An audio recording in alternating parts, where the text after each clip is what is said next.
You're listening to Word on Health with Paul Pennington. On air and online 52 weeks of the year. Taking you behind the healthcare headlines, this is Word on Health.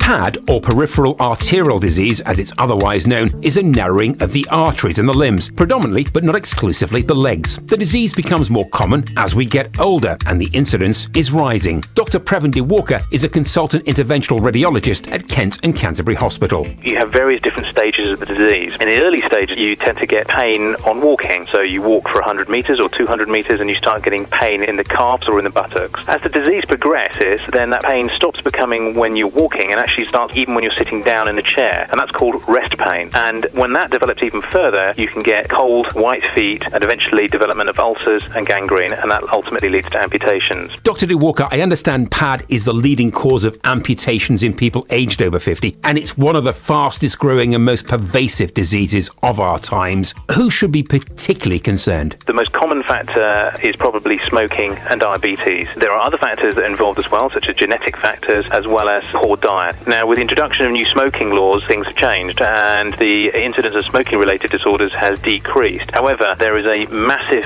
rise in diabetes that is becoming worse and worse. That's really what's driving the development of P.A.D in the future. The technology to treat P.A.D is light years ahead of where it was only 20 years ago, but as with many serious diseases, early diagnosis is key, isn't it? If you're a diabetic, or you're a smoker, or you have a history or a family history of P.A.D or coronary artery disease or stroke in your family, if you have these symptoms of pain when you start walking, you should attend your GP immediately so you can be checked out and find out if you have a narrowing in one of the blood vessels supplying a leg that can be treated or at least identified to prevent it from developing any further into a much more serious condition. The earlier you identify the problem and the earlier you intervene, particularly in diabetic patients, the better the result is going to be. For more information on this story and links to organisations for further help and support, log on to our website www.wordonhealth.com. That's www.wordonhealth.com. Don't forget, you can find us on Facebook or follow us on Twitter, our address being